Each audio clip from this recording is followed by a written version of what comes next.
Long ago, the Webway was shaped by the Old Ones, an ancient and gifted species who ruled an interstellar empire tens of millions of standard years before most other self-aware beings had even emerged.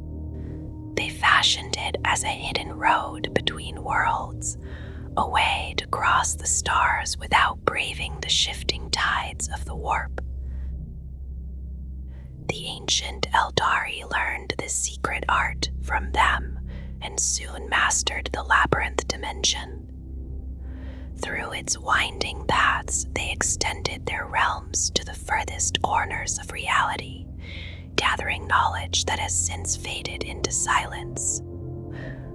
Over uncounted millennia, their gaze turned inward. They sought ever deeper sensations, exploring the full range of feeling that burned so brightly within them. Gradually, that search became corruption. Vice spread through their empire, and blood ran in the streets beneath the roar of delighted crowds. Within the hidden chambers of the Webway, palaces of avarice and cruelty rose. Entire worlds were bent toward darker pleasures, and the echoes of ecstasy and agony began to ripple across time and space. In the Immaterium, those echoes gathered. The psychic tides of the Empyrean shaped themselves around the intense emotions of countless sentient minds. A presence formed slowly, silently, a nascent god of excess growing strong in the depths of the warp. Thought and feeling fed it, until the corruption of the decadent Eldari became a vast and terrible consciousness. The great enemy stirred. When at last the Eldari understood, it was too late. They had birthed a god in their own image, immense and perverse, nourished by the collective soul of their species. They would not speak its true name. Instead, they whispered, "Sigh, Lenthrush, she who thirsts." In a single heartbeat, the shining civilization that had endured for eons was torn open, and a wound of pure chaos pulsed where its heart had once been. After the fall in the late 29th and early 30th millennia of the Imperial calendar, the Webway was left broken and dangerous. Its splintered reaches became infested with strange beings from other realities, yet its portals still allowed the bold to strike without warning across real space. The ancient art of moving along the veil between real space and the warp endured, though war and disaster had scarred the network beyond recognition. The craft worlds drifted through deep space at sublight speeds, their true positions of little concern to their people. Swirling spheres of light and darkness, held in stasis astern of each craft world, marked the gateways into the Webway. Through these passages, smaller vessels traveled between craft worlds to the green worlds of the Exodites and to the vast and corrupt city of Gomorrah. In that twilight realm between matter and warp, survivors who had hidden within their palaces of excess continued their debauched ways. The Drugari mocked those broken by the fall, even as they knew in their hearts that she who thirsts would one day claim them all.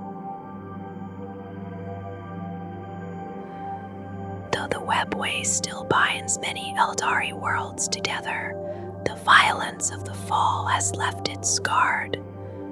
Its hyperspatial pathways are ruptured in countless places, and its tendrils twist into dead ends and mazes that can entrap the unwary. Some corridors lead only to ruins, others to regions now haunted by demons of the warp. Many doors are sealed with runes of psychic power, barriers raised to keep unknown horrors at bay. It is said that hidden routes wind not only through space, but through time and reality itself, and that only the elegant and deadly Harlequin know their true course. Far within its depths lie the port cities of the Drukari and the nests of wasp-like warp entities called the Psyche-Nuin, yet the most secret of all its domains is the hidden craft world known as the Black Library. Even the Eldari of the present day do not fully grasp the shape of the Webway. Each craft world's place within it is known only to its seers, and that knowledge is guarded with care. Rumors speak of a transdimensional map created thousands of Terran years ago and kept within the Black Library, an artifact that shows paths long lost or forgotten. Some of the Webway's arterial passages are fast enough for spacecraft, but most are narrow tunnels fit only for warriors on foot or small vehicles. While Eldari vessels can travel through the warp, the risk is grave, like casting a candle into a storm and hoping it remains alight. For this reason, the Asuryani and Drukari rarely journey far beyond the safety of their portals. Within the labyrinth dimension, movement between major gateways can be swift and precise, yet worlds without a gate remain distant and difficult to reach, separated by a network that is as broken as it is vital.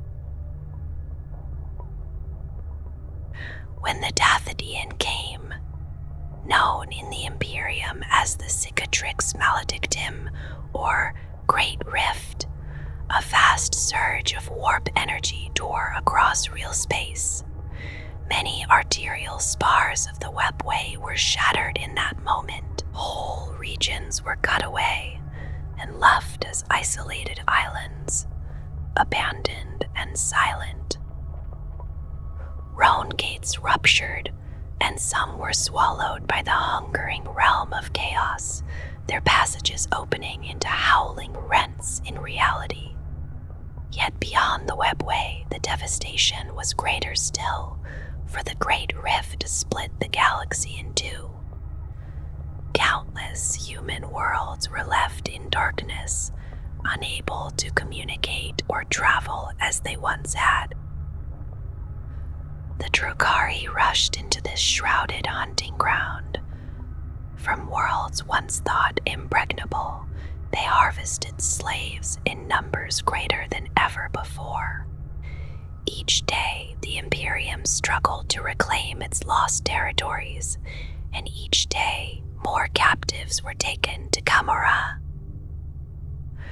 Among them were warriors unseen in earlier ages, the Primarchs Space Marines, whose presence fed the spectators' hunger for new spectacles of bloodshed. Though the Dathodian ravaged the Webway, those Drukari who survived its birth now savor the torment it has unleashed across reality. Hidden deeper than any other realm within the labyrinth dimension lies the Black Library, a secret craft world that holds the accumulated knowledge of the Eldari concerning chaos across millions of standard years. To reach it, one must travel secret passages through the Webway, evade terrible guardians, and unlock entrances veiled in riddle and illusion. It is said to resemble a vast and impossible craft world existing only within the labyrinth dimension, containing lore about every deadly mystery encountered by the Eldari. The Webway itself defies simple description. Some imagine it as a tapestry of shimmering strands, others as glowing tunnels or the veins of a vast being. None of these visions truly capture it. Once it spanned the galaxy and stretched into the extragalactic void.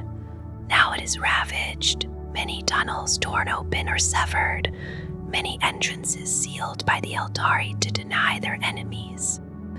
They no longer share its secrets with humanity, for those hidden ways are vital to their survival. Within the Black Library rests a rumored complete map of the Webway, an ancient imperial dome known as the Atlas Infernal. It is an organic and adaptable map, created from the stretched skin of an untouchable who had been an imperial sister of silence, set within golden frames and sustained by an intricate bump in its spine. Its living pages can reconfigure to reveal a chosen destination, though it is no longer entirely accurate. The Harlequins stand watch over this realm and its dark guardians. With knowledge of hidden paths, they outmaneuver their foes and strike from unexpected quarters. Even so, the Webway remains broken and perilous, and more than one army has been overrun from within before realizing that battle had begun. As the ancient Eldari sank deeper into decadence, many among the aristocracy pursued excess without restraint. The leaders of hedonistic cults grew obsessed with their own power and withdrew into the Webway, seizing hidden ports and nodal strongholds from which to continue their debased pursuits. These realms were often linked by portals to Gamora, once the greatest of the Webway's port cities. Vast beyond measure, it could dispatch fleets to the most vital worlds of the Eldari Empire through its many gateways.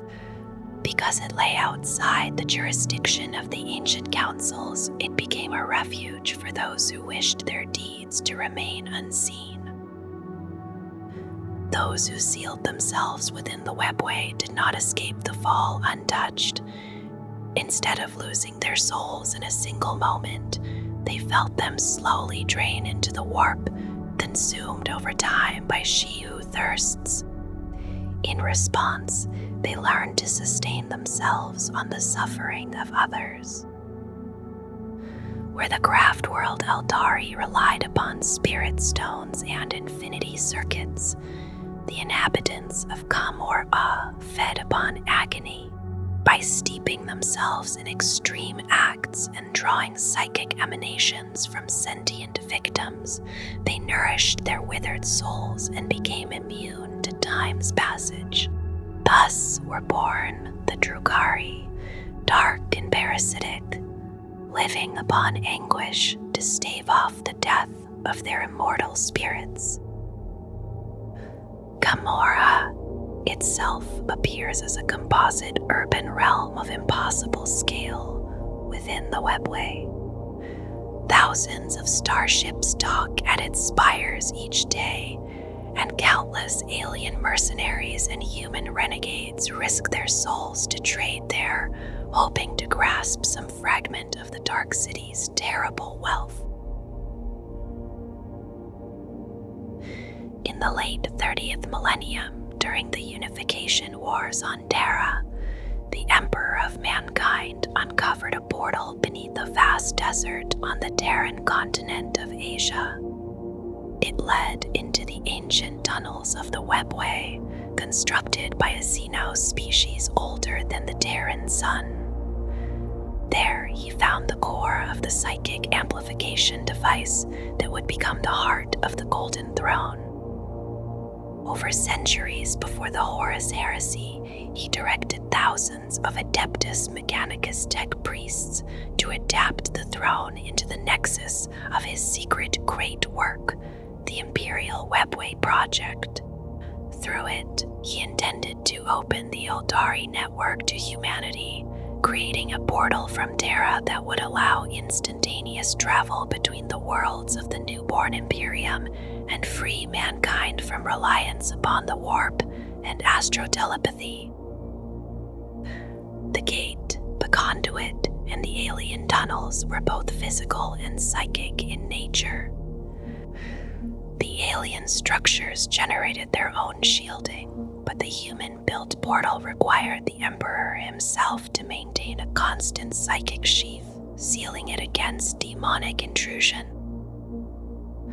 When Magnus the Red sent his sorceress warning of Horus's treachery, that psychic sending pierced the Emperor's defenses and shattered the protective shield. Rifts opened within the Terran Webway tunnels, and creatures of the warp poured through. The war within the Webway followed, and through the sacrifice of the Legio Custodes and the Sisters of Silence, Terra was spared direct assault. As long as the demon horde pressed against the gate, the Golden Throne became the Emperor's prison. During the siege of Terra, Malcador the Sigillite briefly took his place, giving his life so that the Emperor could confront Horus aboard the Vengeful Spirit. Though Horus was destroyed, the Emperor was mortally wounded and interred upon the throne in permanent stasis. For over 10 standard millennia, the Golden Throne has preserved his ravaged body and sustained his will, which guides the Astronomicon within the warp. Whether his protection of humanity is tied to the ruined Webway portal or to the alien device within the throne remains unknown. In the 18th millennium, Camorra established itself as the primary nodal port of the Webway, growing larger with each passing solar decade. Built within the labyrinth dimension and beyond the reach of ancient councils, it drew those who wished to avoid scrutiny. From the 18th to the 20th millennia, the Twilight cults flourished. Leaders of pleasure cults claimed vast domains within the Webway, powering sub-realms with stolen suns suspended by advanced space-time alteration technologies beyond the understanding of the Adeptus Mechanicus. Worlds left in darkness withered, while Camorra became synonymous with decadence, and the forefathers of the Drukari emerged. Between the 25th and 30th millennia, excess deepened, and a force stirred in the warp. The fall followed in the late 29th and early 30th millennia, when a new god's birth scream tore the heart from the Eldari Empire. Trillions perished, the Eye of Terror was born, and the survivors became Drukari, Exodites, and Craftworld Eldari, beginning a long struggle against extinction. In the 32nd millennium, the followers of the Laughing God vanished into the Webway.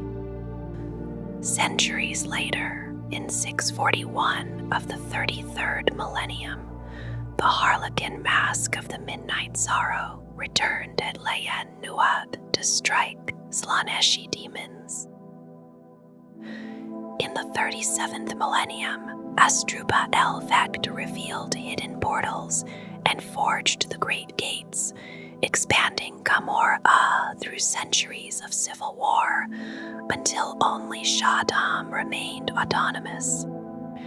In 579 of that same millennium, a ritual by Thousand Sun sorcerers breached the Webway, trapping combatants in a shattered pocket reality.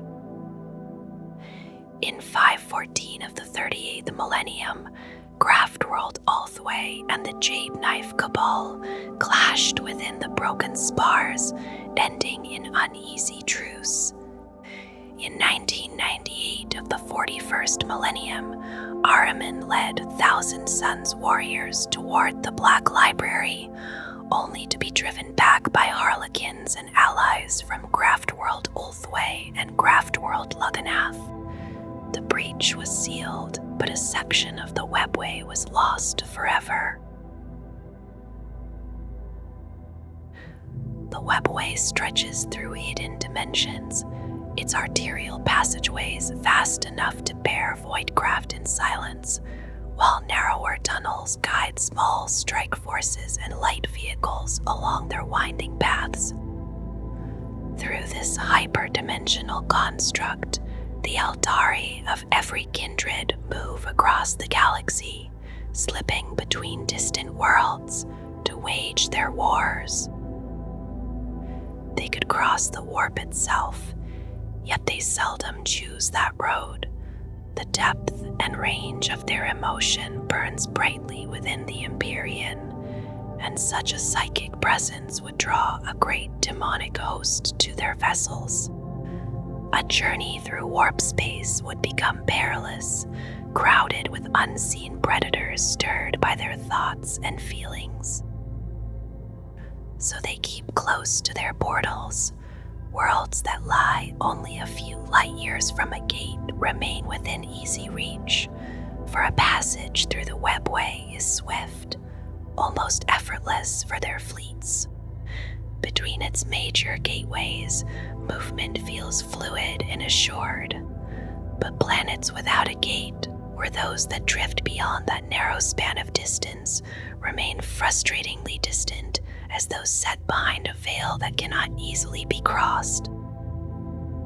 It is said that Sigora, the Laughing God, alone knows every path woven through this labyrinth. Perhaps that is why his disciples, the Harlequins, move with such quiet certainty along its twisting routes. They walk without fear, appearing and vanishing as if the corridors themselves bend to their will. To many among the Eldari, such mastery seems almost supernatural. These same Harlequins keep watch over the Black Library beside its dark guardians, drawing upon its guarded secrets in their endless struggle against chaos. By tracing hidden passages known only to them, they outmaneuver their foes and strike from quarters never expected. Entire masks can wait in stillness within the folds of the Webway, poised in ambush, certain that surprise will be theirs. The Webway can be imagined as a vast and tangled network of doorways, each one linking fixed points in real space. Through these hidden paths, the Eldari are able to travel farther and faster than most other starfaring species, slipping between worlds with a quiet certainty that others cannot match. Yet this passage is not always simple. If there is no warp gate near their intended destination, or if the gate that stands there is too small to allow the necessary forces to pass, the Eldari find themselves at a disadvantage. Their movement, usually so fluid, becomes constrained by absence or limitation. Over time, much of the Webway has fallen into obscurity and disrepair. Many sections were destroyed or left uncharted after the fall of the Eldari, and the once seamless routes now demand detours. Travelers are often forced to make connecting stops, discovering that no direct path remains open to them. The knowledge required to create new gates has been lost. Because of this, intact Webway gates are among the most treasured artifacts the Eldari possess. These warp gates, which grant entry into the labyrinth dimension, vary greatly in size. Some are meant for a single traveler on foot, while others are vast enough for entire craft worlds to pass through. Their rarity gives them immense value. Both the Asuryani and the Drukhari will stop at nothing to claim such gates for themselves, or to deny their use to an enemy. In the quiet corridors of the Webway, control of a single entrance can shape the fate of many worlds. Since the ancient Necrons rose from their aeons-long great sleep, a shift has moved quietly through the void. The Khatan, known as Neadris Atha, the Burning One, who had long yearned to carry his eldritch fires into the Webway and beyond, has at last shown them how to breach its hidden boundaries. Through living stone portals called Dolmen gates, the Necrons found a way to turn the Old One's greatest weapon back upon them. With that sexus, the end of the long war in heaven was hastened, its course accelerated through corridors never meant for Necron passage. The Necrons, a species without psychers, cannot travel the warp. Without the Webway, they would be left to slow stasis ships drifting through darkness, bound to isolation within the galaxy. The Dolmen gates offered another path, though it was never a gentle one. These portals are not as stable nor as controllable as the natural entrances to the Webway. In some unknown manner, the labyrinth dimension senses when its realm has been pierced by a Dolmen gate. When that happens, the network attempts to seal the wounded spur, cutting it away until the threat has passed. Necrons who enter must move swiftly, or the Webway itself will close upon them. Long ago, during the Great Sleep, many of these gates were lost or abandoned. Others were destroyed by the Eldari. Those that endure open only onto small portions of the vast network, and much of that space has already been sealed by the Eldari to prevent further contamination. Yet the Webway stretches beyond measure. Even these broken skins grant the Necrons a means of travel that surpasses that of the younger species, allowing them to cross distances with a cold and ancient efficiency that echoes the wars of a distant age. Deep beneath the deserts of ancient Terra, during the unification wars of the 30th Millennium, the Emperor uncovered the core of a device whose origins lay hidden in the forgotten dark age of technology. It rested in sunken ruins beneath a vast and hostile desert on the continent of Asia, long before the Imperial Palace rose in the Himalayan mountains. Around this mysterious core, the Golden Throne would one day be built. During the Great Crusade, another device known as Dark Glass was discovered and restored, likely used to test the same arcane technologies. The Emperor learned that the throne was more than a relic. It was a powerful psychic amplifier and a portal into the labyrinth dimension of the Webway, rooted upon Terra itself. Before the Horus Heresy began in the early 31st millennium, tens of thousands of Mechanicum tech priests and Terran laborers worked in secret to reshape the throne.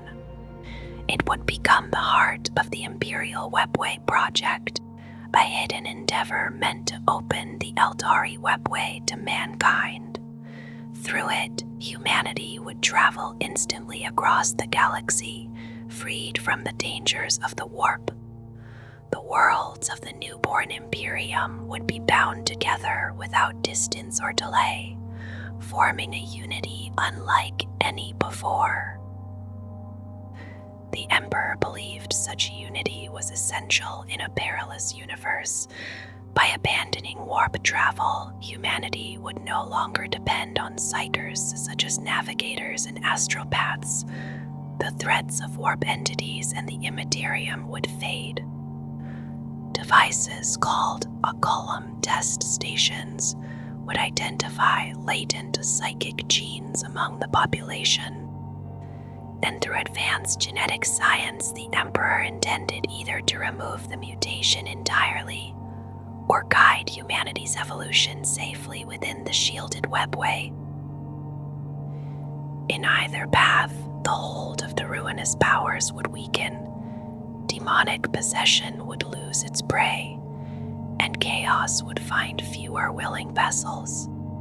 The Golden Throne, linked to the Webway it unlocked, was the Emperor's chosen safeguard for his species.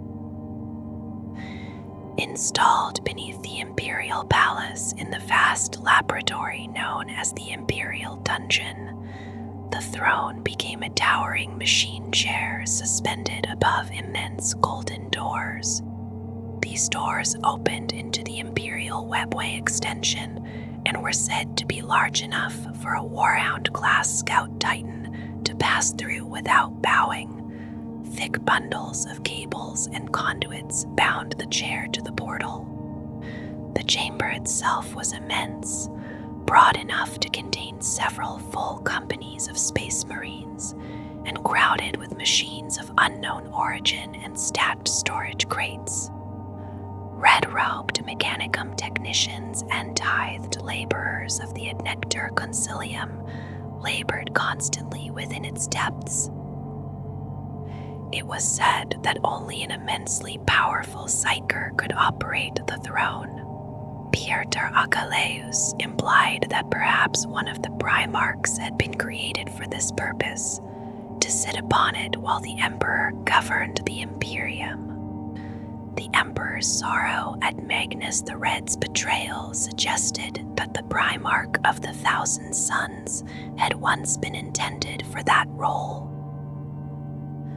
Within the Webway, human forces built a new extension linking Terra to the abandoned Eldari labyrinth. Because they could not replicate the original psychically resistant material, the Emperor projected his own power through the throne to shield their work from demonic intrusion. All of this was concealed. Even the Primarchs and Malcador the Sickleite were kept unaware, for the project threatened chaos itself and the influence of the Navi's Nobilite, whose monopoly on interstellar travel would vanish if the Webway opened fully. The Golden Throne stood at the center of a plan meant to free humanity forever, and yet it was built in silence beneath the palace, known only to the Emperor. Slightly more than 2 centuries into the Great Crusade, after the triumph at Ulanor, the Emperor chose to withdraw from direct command of his armies. He entrusted military leadership to his sons and returned to Terra. There, he began shaping the administrative heart of the Imperium and devoted himself to the Golden Throne and the hidden Webway project. Secrecy surrounded his work. Deep within his vaults beneath the Imperial Palace, he labored without explanation. The Primarchs were left in ignorance, and that silence planted quiet wounds.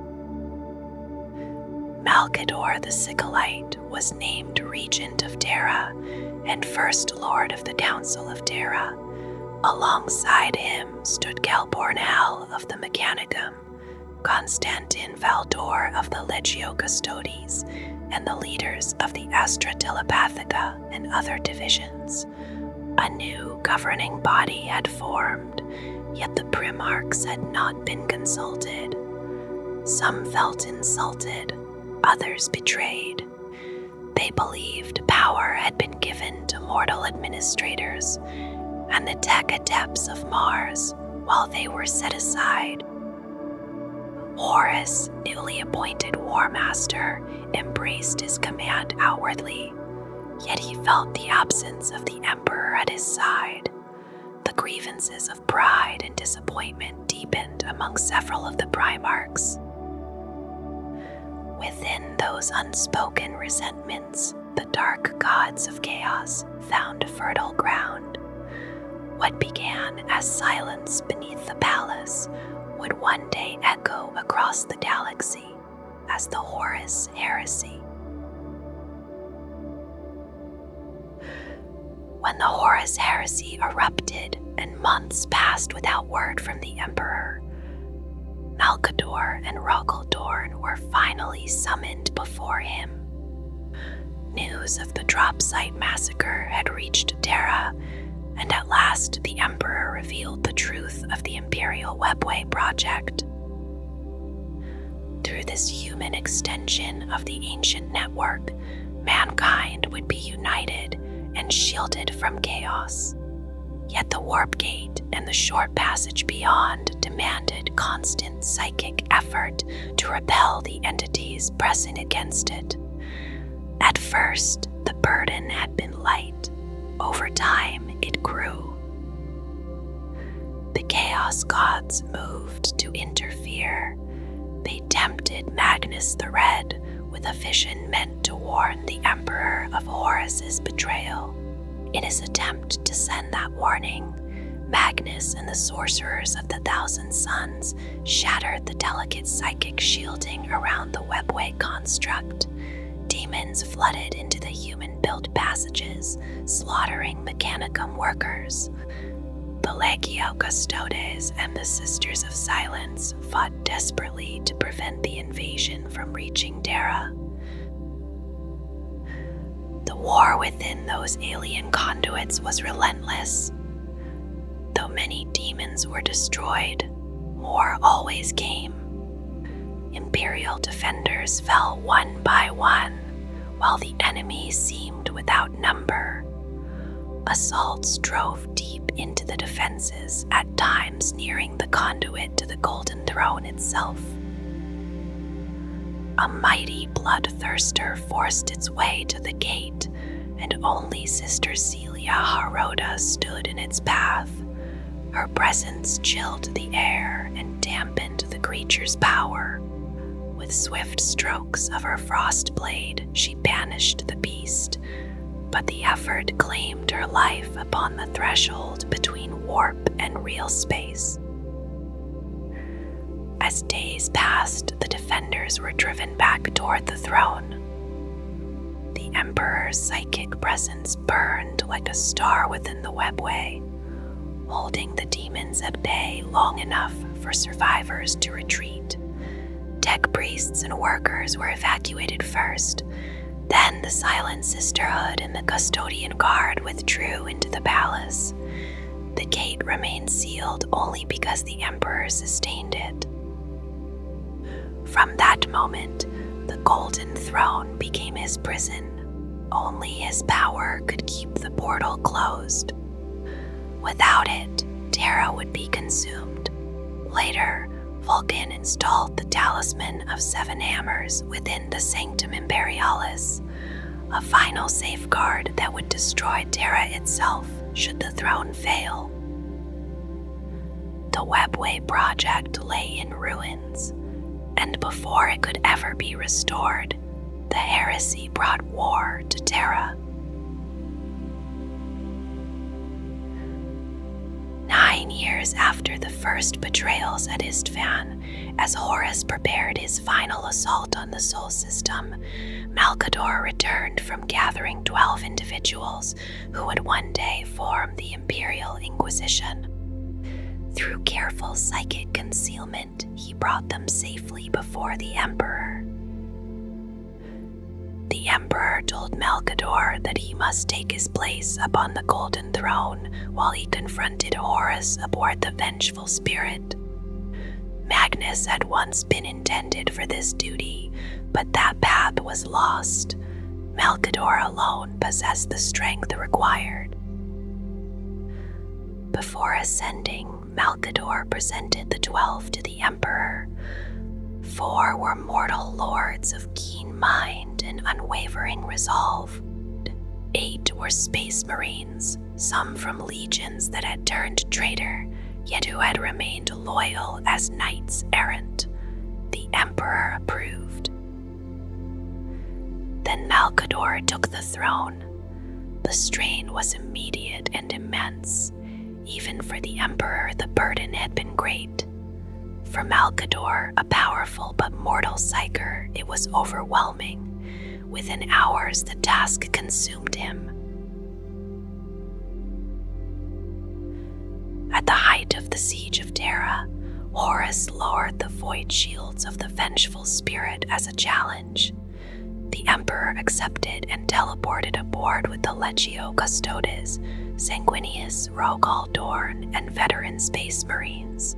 Chaos scattered them through the ship. Each fought alone until silence fell at last. Rogal Dorn reached the chamber where the Emperor and Horus had clashed and found his father mortally wounded. He bore him back to the Golden Throne. There, Malcador sat wasted, psychic energy tearing through his frail form as the webway collapsed around him. The tech priests removed Malcador as they modified the throne to sustain the Emperor's shattered body. As he was lifted away, Malcador's life faded to dust. Yet in his final act, he offered the last fragment of his power to strengthen the Emperor. The Emperor awakened briefly. He spoke of Malcador's loyalty, of his own binding to the machine, and gave final orders to Dorn and Jagatai Khan. He told them that though the head of the serpent was destroyed, its coils still threatened mankind. Then his voice fell silent. From that moment, he remained interred within the Golden Throne. Through it, he sustained the Astronomicon, a psychic beacon in the warp. The Webway dream was gone, replaced by a fragile light sustained by sacrifice. By the late 36th millennium, as the Eye of Terror and other warp rifts widened, the demands upon the throne increased. Tech priests required more psychers each day to maintain the Astronomicon and feed the Emperor's growing need. The black ships multiplied and sailed more often. Records tell that 4 times as many psychers were sacrificed daily compared to the years immediately after the Emperor's ascension. The Golden Throne endured, but it hungered. After his mortal wounding, the Emperor's ravaged body was placed within the Golden Throne, modified under Rogal Dorn's direction to prevent his death. It became a fast life support engine, preserving his decaying form and sustaining his will within the warp. He guides the Astronomicon and is said to hold back the ruinous powers so humanity may endure. Whether his protection of individuals arises from the shattered Webway portal or the device at the throne's heart is unknown. Some believe that the faith of humanity empowers his spirit within the warp. Few behold the throne.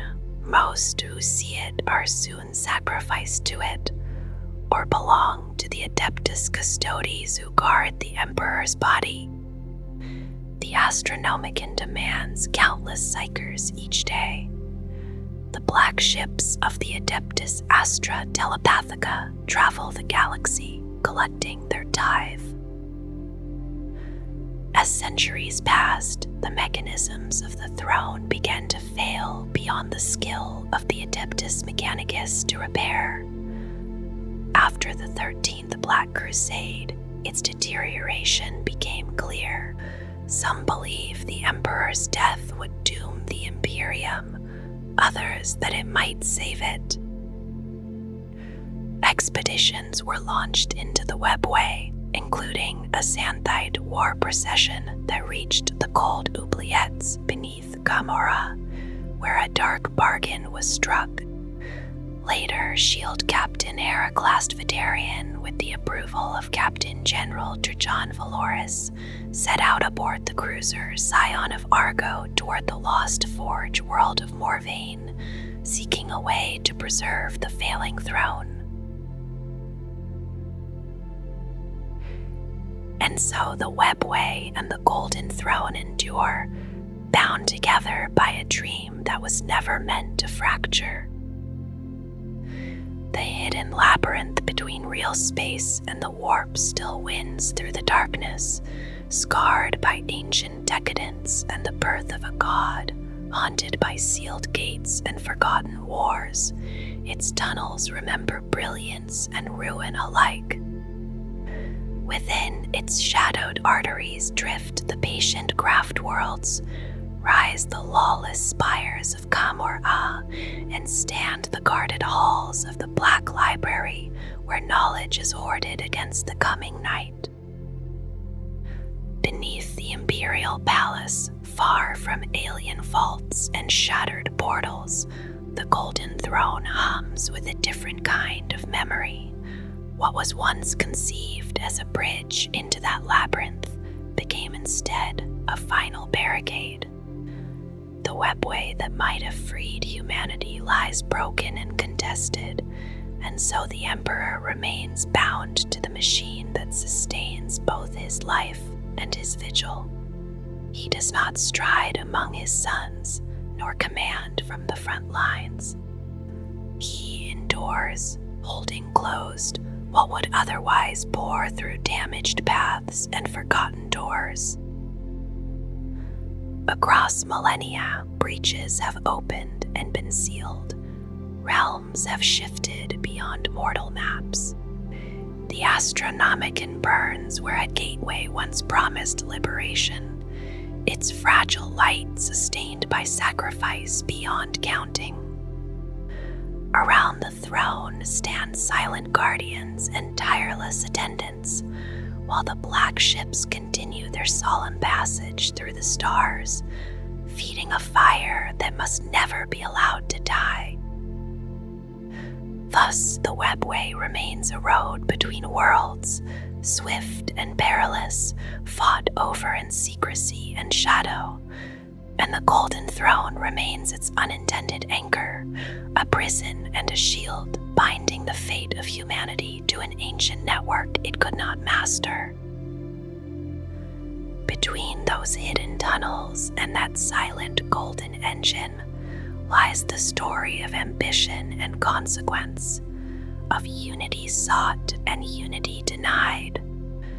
10,000 years on, the labyrinth still waits, and the throne still burns, carrying the weight of a shattered promise and the fragile hope of all who live beneath its distant, unwavering light.